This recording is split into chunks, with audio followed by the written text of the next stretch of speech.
ఓం గురుభ్యో నమః. ఓం మహాగణాధిపతయ నమః. ఓం శ్రీమాత్రే నమః. అందరికీ నమస్కారం అండి.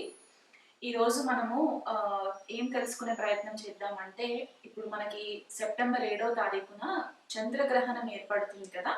ఆ చంద్రగ్రహణము మనకి 12 రాశుల వాళ్ళకి ఎలా ఉండబోతుంది అనే ఒక విషయాన్ని తెలుసుకునే ప్రయత్నం చేద్దాము. కాకపోతే ముందుగా మనకి ఈ చంద్రగ్రహణము ఏ రాశిలో ఏర్పడుతుంది, ఏ నక్షత్రంలో ఏర్పడుతుంది, దాని యొక్క ఎఫెక్ట్స్ ఎలా ఉంటాయి మనకి మన వ్యక్తిగత జీవితంలో అవ్వచ్చు, లేకపోతే మనకి గ్లోబల్ లెవెల్గా ఇంపాక్ట్ అయ్యే సిచ్యువేషన్స్ ఏముంటాయి అనేది తెలుసుకునే ప్రయత్నం చేద్దాము. ఫస్ట్ ఆఫ్ ఆల్ ఏంటంటే మనకి ఈ చంద్రగ్రహణము శతభిష నక్షత్రంలో కుంభరాశిలో మొదలైన తర్వాత చంద్రుడు మెల్లిగా ట్రాన్సిషన్ అవుతూ పూర్వభాద్ర నక్షత్రంలోకి వచ్చిన తర్వాత సుదీర్ఘంగా పూర్వభాద్ర నక్షత్రంలోనే ఎక్కువ ఇంపాక్ట్ కనిపిస్తూ ఉంటుంది మనకి ఈ చంద్రగ్రహణము. ప్రజెంట్ మనకు అక్కడ రాహు కూడా గోచారంలో పూర్వభాద్ర నక్షత్రంలోనే సంచారం జరగడము, పూర్వభాద్ర నక్షత్రము 2వ పాదంలో సంచారం జరగడము, ఈ చంద్రగ్రహణం కూడా మనకి కొద్దిపాటిగా రాహు అండ్ చంద్రుడి యొక్క క్లోజ్ కంజంక్షన్ వల్ల మనకి ఈ చంద్రగ్రహణం అనేది ఏర్పడుతుంది. మనకి ఆపోజిషన్ లో చూసుకుంటే కనుక కుంభరాశికి రవి కేతు యుతి ఏర్పడము, అందులో మళ్ళీ మనకి బుధుడు కూడా రవి కేతులతో కలిసి ఉంటారు కాబట్టి ఈ సింహరాశి అండ్ కుంభరాశి యాక్సెస్ లో మనకి ఈ చంద్రగ్రహణం ఏర్పడుతుంది. అండ్ ఈ గ్రహణము విశిష్టత ఏంటి అంటే మనకి సింహరాశి కుంభరాశి యాక్సెస్ లో స్పెసిఫిక్ గా కుంభరాశిలో మనకి 18 సంవత్సరాల తర్వాత ఈ గ్రహణం ఏర్పడుతుంది. లాస్ట్ మనకి ఈ యాక్సెస్ లో ఏర్పడింది ఎప్పుడు అంటే సెప్టెంబర్ 11, 2007లో మనకి ఈ గ్రహణం ఏర్పడింది అనమాట. సో ఎగ్జాక్ట్ 18 years తర్వాత మనకి ఈ గ్రహణం అనేది సంభవిస్తుంది. కాబట్టి మీ వ్యక్తిగత జీవితంలో లాస్ట్ 18 years క్రితము మీకు ఏవైతే అనుభవాలు ఉన్నాయో ఒక్కసారి మీరు నెమర వేసుకునే ప్రయత్నం చేయండి. అంటే మీకు మంచి జరిగిందా, లేకపోతే ఈ గ్రహణం తర్వాత మీకు ఏమైనా సడన్ గా ట్రాన్స్ఫర్మేషన్స్ జరిగాయా పర్సనల్ లైఫ్ లో, 18 years క్రితము మీకు ఏవైనా కొత్త అలవాట్లు ఏమైనా ఉంటే కనుక, అంటే ఆ 18 years పీరియడ్ లో ఏవైనా మనకి హ్యాబిట్స్, అవి మంచి హ్యాబిట్స్ అవ్వచ్చు, చెడు హ్యాబిట్స్ అవ్వచ్చు, ఏవైనా ఉండుంటే కనుక అవి కొద్దిగా మనకి ఈ గ్రహణం తర్వాత ఆల్టర్ అయ్యే ఛాన్సెస్ కనిపిస్తూ ఉంటాయి. ఇంకొక విశిష్టత ఏంటి అంటే గురువు మనకి ప్రజెంట్ ట్రాన్సిషన్ లో మిథున రాశిలో సంచారం జరుగుతుంది కాబట్టి ఈ గురువు వచ్చేసి ఏంటంటే మనకి రాహుకి ట్రైన్ యాక్సిస్ లో ఉంటారన్నమాట. అంటే మనకి త్రికోణంలో గురు సంచారం జరుగుతుంది కాబట్టి ఈ వాయుతత్వ రాశులలో సంచారం అనమాట రాహు అండ్ గురువు. అండ్ ఇప్పుడు ఈ గ్రహణం ఏర్పడే టైంకి మనకి రాహు కేతువు 24 degrees సంచారంలో ఉన్నప్పుడు గురువు కూడా 24 degrees లోనే ఉంటారు కాబట్టి గురువు యొక్క ఆస్పెక్ట్ రాహు పైన పడుతుంది కాబట్టి కొద్దిపాటిగా ఈ గ్రహణం వల్ల మనకి చాలా మందికి కూడా చాలా రకాలుగా ఆధ్యాత్మిక చింతన పెరగడానికి ఛాన్సెస్ కనిపిస్తుంటాయి. అండ్ ఇంకొకటి ఏంటంటే గ్లోబల్ లెవెల్లో కూడా మనకి సడన్ కన్ఫ్యూషన్, ఇట్లాంటి డెసిషన్స్ కన్ఫ్యూషన్ మోడ్ లో ఉండి డెసిషన్స్ తీసుకునే దానికంటే కూడా ఒక గురు రూపేణ మనము వాళ్ళ యొక్క సలహాలు పాటించి మనం తీసుకోవడానికి ఈ గురువు యొక్క బ్లెస్సింగ్స్ కూడా మనకి ఈ గ్రహణ సమయంలో మనకి ఏర్పడుతుంది. కాబట్టి వీలైనంత మట్టుకు మనము ఈ చంద్రగ్రహణ ఫలితాలని మన వ్యక్తిగత జీవితాన్ని ఉద్ధరించుకునే ప్రయత్నం చేసినట్లయితే కనుక బాగుంటుందనేసి ఈ క్యాలిక్యులేషన్స్ లో కనిపిస్తూ ఉందన్నమాట. అండ్ అది కాకుండా మనకి ఈ పర్టిక్యులర్ గ్రహణము భారతదేశంలో కనిపిస్తుంది, మాక్సిమం అన్ని స్టేట్స్ లో కనిపిస్తుంది కాబట్టి మనకి కొద్దిగా సూతకం అనేది ఫాలో అవ్వాలి. అండ్ మనకి వెస్టర్న్ కంట్రీస్ కి చూసుకుంటే కనుక యుఎస్ లో కనిపించదు, యూరోప్ లో కనిపిస్తుంది, మిడిల్ ఈస్ట్ లో కొన్ని కంట్రీస్ లో, మిడిల్ ఈస్ట్ ప్లేసెస్ లో కొన్ని ప్లేసెస్ లో కనిపిస్తుంది, ఏషియాలో కూడా మొత్తం ఏషియన్ రీజన్ లో కనిపిస్తుంది. కాబట్టి ఈ పర్టిక్యులర్ ప్లేసెస్ లో మన భారతీయులు ఎవరైతే ఉండి జనరల్ గా మనము ఈ జ్యోతిష్యం ఎవరైతే ఎక్కువ ఫాలో అవుతూ ఉంటారో వాళ్ళు కొద్దిగా నియమాలు పాటించినట్లయితే బాగుంటుంది. ఈ చంద్రగ్రహణము జనరల్ గా మనకి ఏమవుతుందంటే మన మానసిక స్థితిని కొద్దిగా డిస్టర్బ్ చేస్తుంది అనమాట. ఎందుకంటే రాహు తోటి మనకి గ్రహణం ఏర్పడుతుంది కాబట్టి, రాహు గ్రస్త చంద్రగ్రహణం కాబట్టి ఇక్కడ ఏమవుతుందంటే జనరల్ గా మనకి రాహు వచ్చేసి ఒక మాయాగ్రహం అని చెప్పి మనం ఎప్పుడు చెప్పుకుంటూ ఉంటాం కాబట్టి ఒక ఇల్యూషన్ లో పెడుతూ ఉంటుంది అనమాట. అండ్ చంద్రుడితోటి క్లోజ్ కంజంక్షన్ లో ఉంటుంది కాబట్టి మానసిక ఒత్తిడి ఎక్కువ ఉంటుంది, అనవసరమైన చికాకులు, లేనిపోనే అపోహలు, లేకపోతే ఇమోషనల్ టర్బ్యులెన్సెస్, ఇంట్లో చిన్న చిన్న చికాకులకి మీరు ఎమోషనల్గా ఎక్కువ ఇబ్బంది పడిపోయి బాధపడడము, మనస్తాపానికి గురవ్వడము, లేకపోతే డెసిషన్స్ ఏవైనా తీసుకునే ఉంటే అవి చాలా ఫాస్ట్గా డెసిషన్స్ తీసుకోవడము, ఇవన్నీ కూడా మనకి కనిపిస్తుంది. కాబట్టి ఆ విషయంలో మీరు కొద్దిగా మీ మనోధైర్యాన్ని కనుక పెంచుకున్నట్లయి, మీ ఆత్మస్థైర్యాన్ని పెంచుకున్నట్లయితే కనుక ఈ గ్రహణ సమయం యొక్క ఎఫెక్ట్స్ మనకి 6 months వరకు ఉంటుంది. కాబట్టి ఎలాంటి ఇంపార్టెంట్ లైఫ్ డెసిషన్స్ మీరు తీసుకునేటప్పుడు మీకు ఒకవేళ కన్ఫ్యూజన్ అనిపిస్తుంది అంటే కనుక మీ గురువులు కానీ లేకపోతే మీ ఫ్యామిలీలో పెద్దవాళ్ళు ఎవరైనా ఉంటే కనుక వాళ్ళ సలహా తీసుకున్న తర్వాత మీరు డెసిషన్స్ తీసుకోండి. ఓకేనా? కంటిన్యూషన్. ఈ గ్రహణం మనకి సెప్టెంబర్ 7వ తారీఖున సాయంత్రము 8:58 కంటే దాదాపు 9 గంటలకి స్టార్ట్ అవుతుంది అనుకుంటే కనుక నెక్స్ట్ డే అంటే మిడ్ నైట్ మనకి సెప్టెంబర్ 8 మిడ్ నైట్ 2:20 టైం వరకు కూడా మనకి ఇది కంటిన్యూషన్ ఉంటుంది. అంటే ఆల్మోస్ట్ ఒక 5 hours వరకు మనకి ఆ డిఫరెన్స్ కనిపిస్తూ ఉంటుంది అనమాట. ఎక్లిప్స్ అంటే స్టార్టింగ్ మళ్ళీ మిడ్ లెవెల్కి రావడము, తర్వాత సెట్టింగ్ లెవెల్కి రావడానికి మనకి టైం పడుతుంది. కాబట్టి ఈ గ్రహణ సమయంలో వీలైనంత మట్టుకు ఎవరు కూడా బయటికి వెళ్ళి చంద్ర దర్శనం చేసుకునే ప్రయత్నం చేయకండి.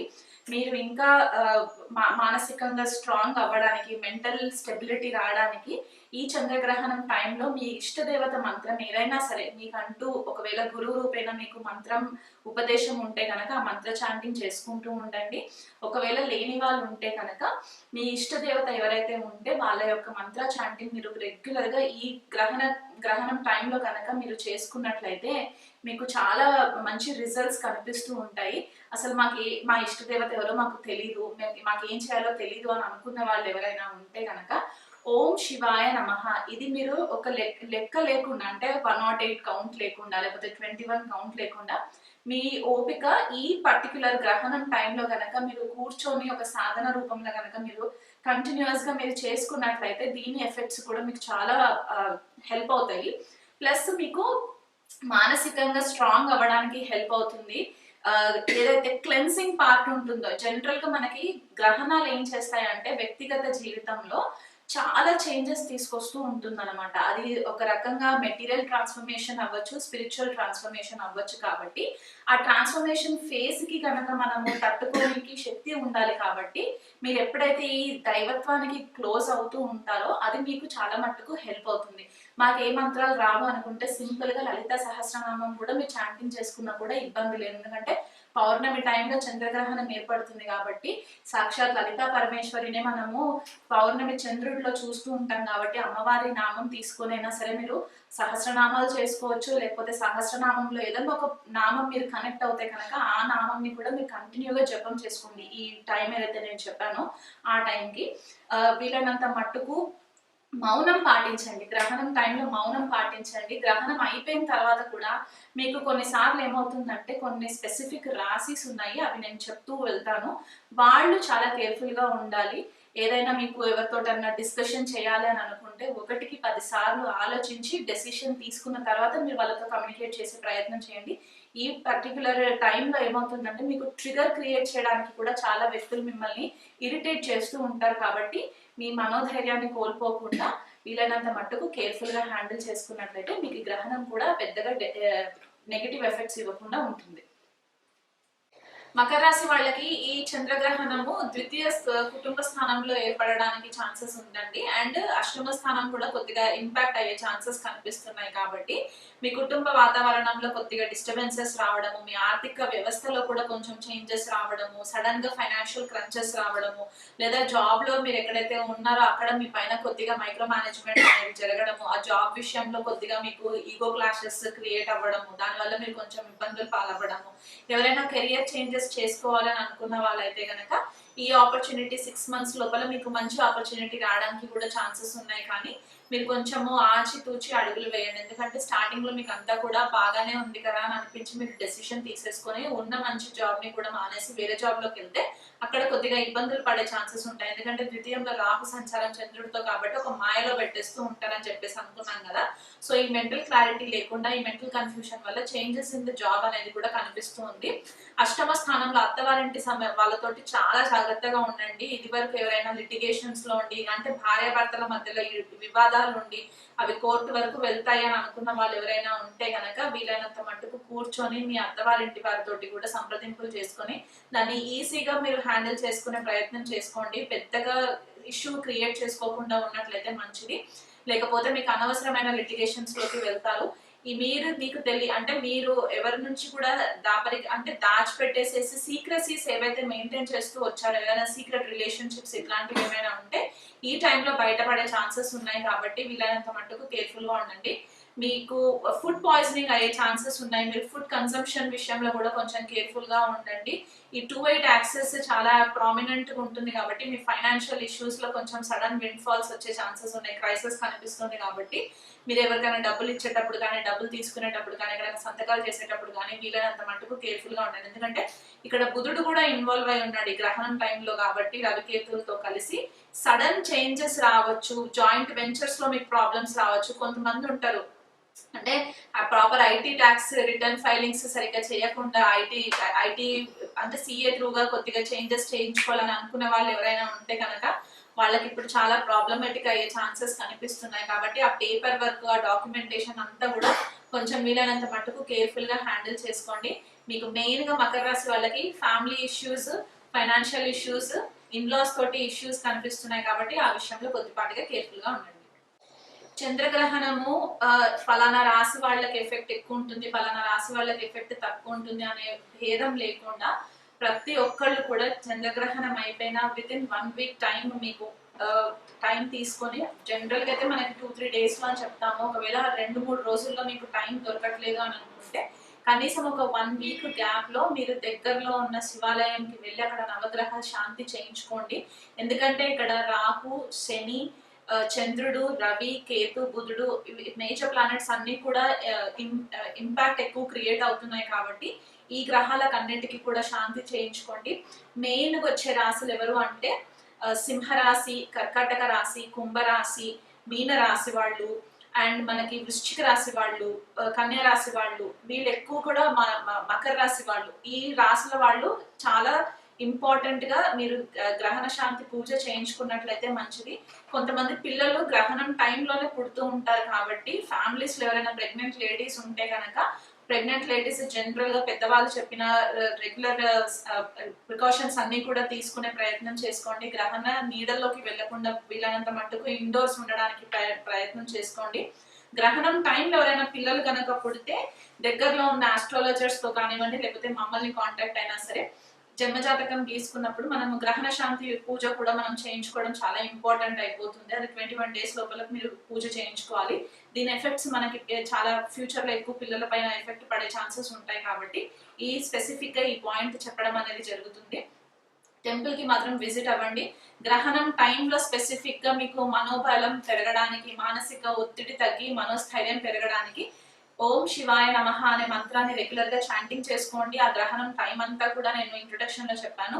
అది కాకుండా మీరు మీ ఇష్ట దేవత మంత్రం ఏదైనా ఉంటే ఆ మంత్రం పారాయణం చేసుకోండి. లలిత సహస్రనామం చేసుకునే వాళ్ళు ఉంటే లలిత సహస్రనామం చేసుకోండి.